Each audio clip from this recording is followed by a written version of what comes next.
que es la disfluencia, que es en el ambiente popular la tartamudez. Tartamudez, ¿no? exactamente. La tartamudez. Lo vamos a llevar a la palabra más conocida, digamos, más familiera, para que podamos charlar sobre esta problemática que, bueno, ahora por este tema de Francisco Benítez y de La Voz Argentina, se ha aflorado, le hemos puesto un rostro, digamos, a esta preocupación, y por su historia podemos ver cuántas situaciones de vida le ha generado este trastorno, ¿no? Así que bueno, queríamos hablar con vos sobre este tema, que sos la persona sabionda en nuestra tarde.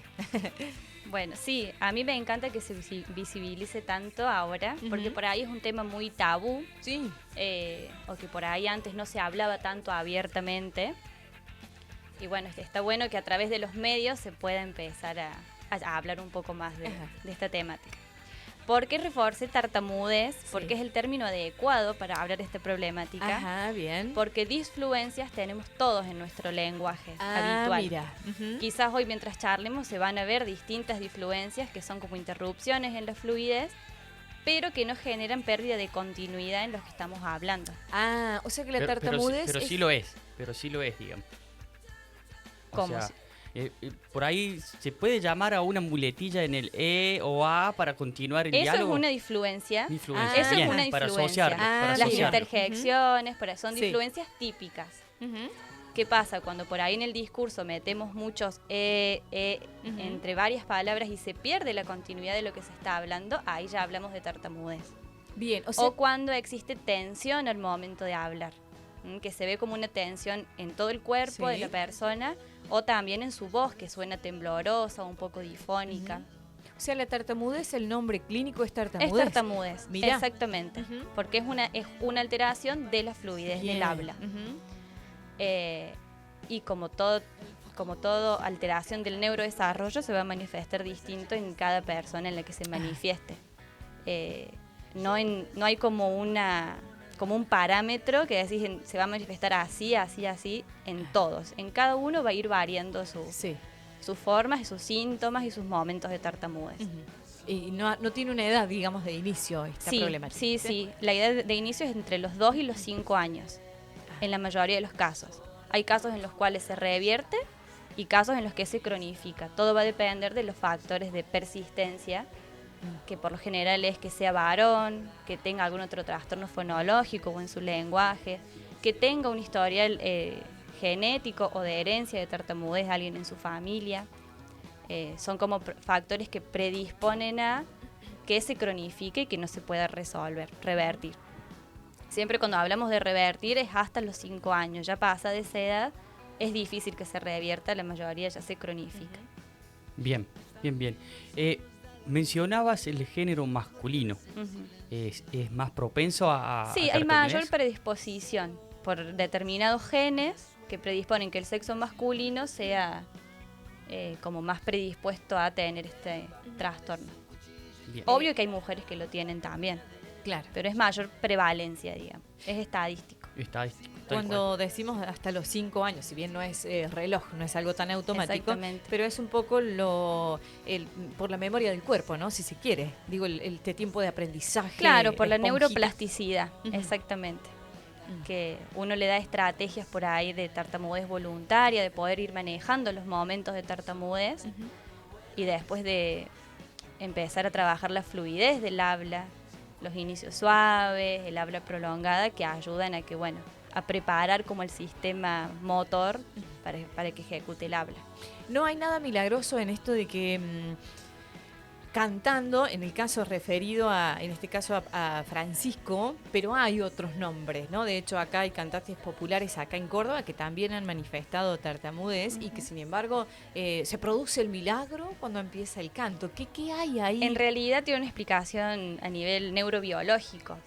En el canto, la tartamudez no aparece porque es algo aprendido. La tartamudez va a aparecer siempre en el lenguaje espontáneo. Cuando algo se aprende de memoria, o cuando recitan un verso, cuando tienen que leer cuando tienen que contar un cuento, cuando tienen que cantar, se activan otras zonas del cerebro que ayudan a que no aparezcan estos saltitos o el tartamudeo.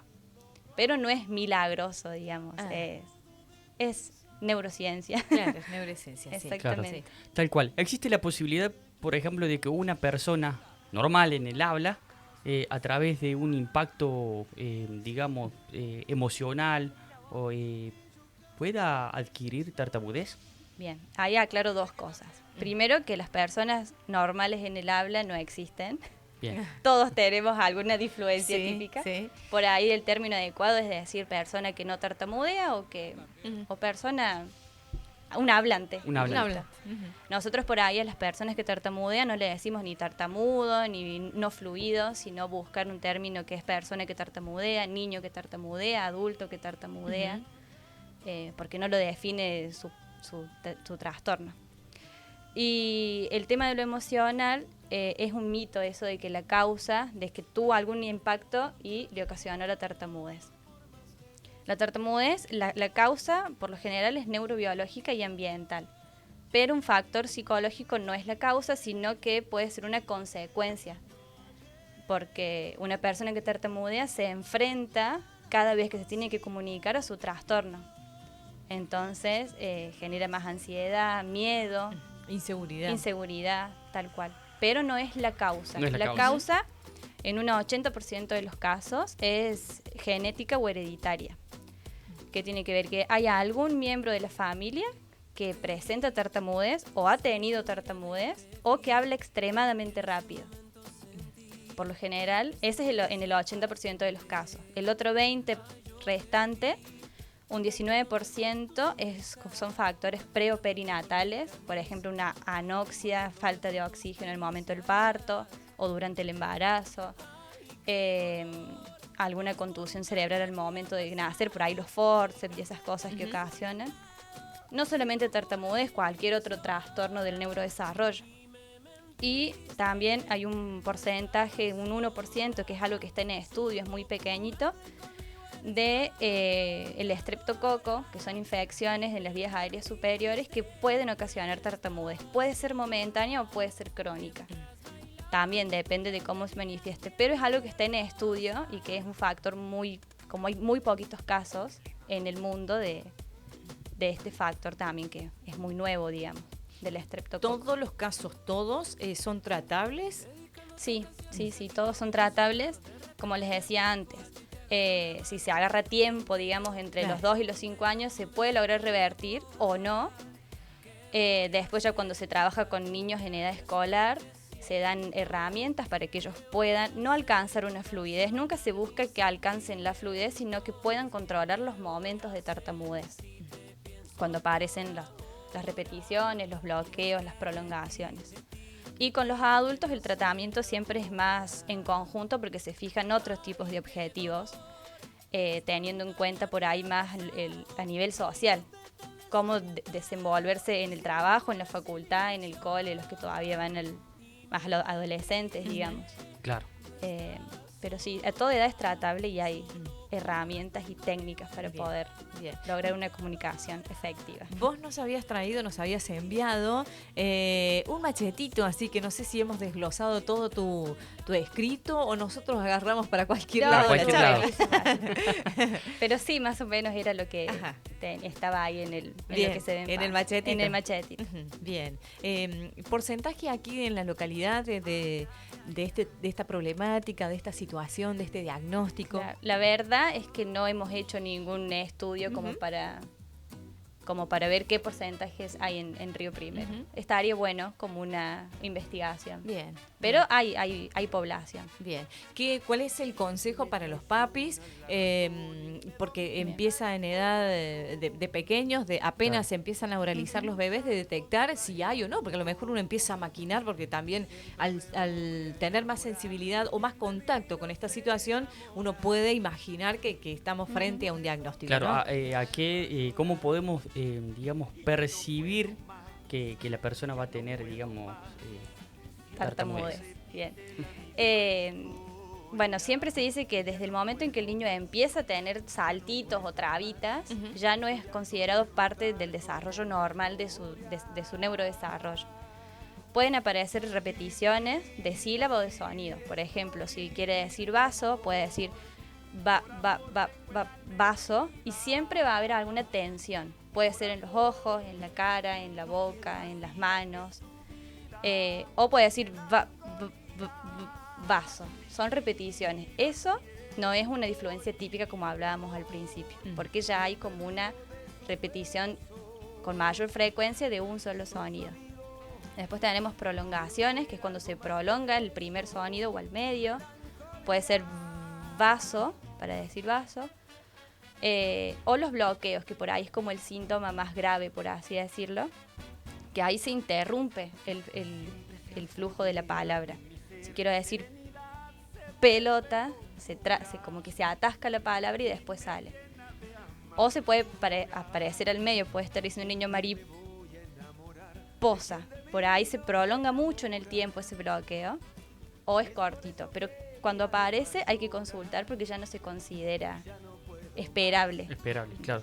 Distinto es que aparezcan estas interjecciones, el bueno, porque por ahí son parte de que el niño está incrementando su vocabulario y armando sus oraciones, entonces está organizando en su cerebro qué va a decir. Por ahí pasa también que vos decías de que a lo mejor hay un familiar que habla rápido. Uh-huh. También puede ser que él intente imitar ese hablar rápido y él se quede, digamos, con lo que está pensando y no lo está diciendo. No, si es tartamudez, no se aprende por imitación. Es algo que ya viene consigo, digamos. Biológico más que nada. Exactamente. Por imitación, no. Bien. Hay un porcentaje de recuperación, no sé si es tan así, también tan mecánico, pero digo, con el tratamiento acertado, tomado a tiempo. Sí, siempre que se consulte con un fonoaudiólogo que esté especializado, formado en tartamudez, obvio que va a tener las herramientas para ayudarlo y eso va a hacer que el tratamiento sea favorable. Uh-huh. Pero como es el neurodesarrollo, uno no puede nunca poner un estimativo. Siempre va a depender de cómo se manifiesta en cada niño la tartamudez y de qué manera se puede trabajar. Hay veces en que no es tan visible la tartamudez, porque también existe la tartamudez encubierta, que es cuando el niño, eso por ahí aparece más en niños más grandes o en adultos, que ya saben que se van a trabar, entonces buscan una técnica de compensación que se llama evitación.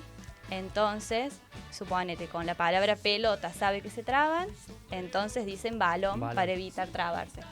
En muchos adultos pasa que se traban con su nombre, entonces cambian el nombre o dicen primero el apellido y después el nombre. Entonces son personas que tartamudean, pero que no es muy visible, digamos. Pero bueno, eso también el ojo clínico por ahí lo puede ver. Lo puede ver, tal cual. Qué linda charla, Mati. Linda charla, se aprende. En unos minutos hemos aprendido un montonazo, ¿no? Porque el tema de la disfluencia, en realidad, no tenerle miedo al nombre tartamudez. Exactamente, ponerle nombre, porque, bueno, hay un autor de tartamudez que se llama Scott Yarus, que él dice que el miedo al ponerle nombre a la cosa aumenta el miedo sobre la cosa. Ajá. Entonces, para que dejemos de tener miedo a la tartamudez, está bueno ponerle nombre y, por ejemplo, a los pacientes por ahí adultos no le dice autodivulgarse como una persona que tartamudea. Entonces también genera menos ansiedad al momento de comunicarse. Exacto. Y menos miedo. Bien. Clarísimo, Mati. Clarísimo.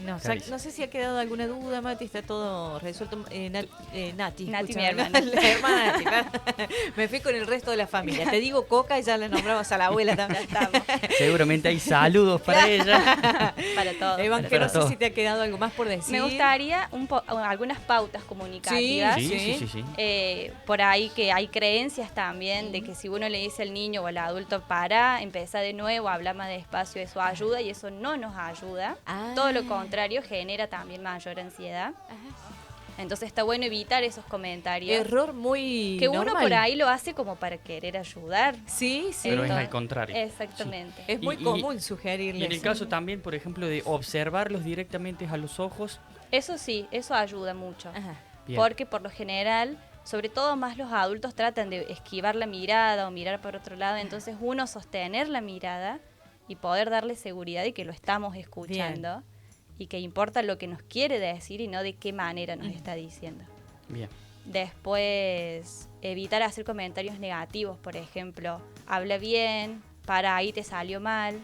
son comentarios negativos que después llevan al miedo al momento de Claro. hablar. Frustran más. Exactamente. Así que bueno, por ahí esas pautas. Bien. Y siempre hacer por ahí más comentarios que preguntas. La pregunta ya genera un nivel de, Ay, sí.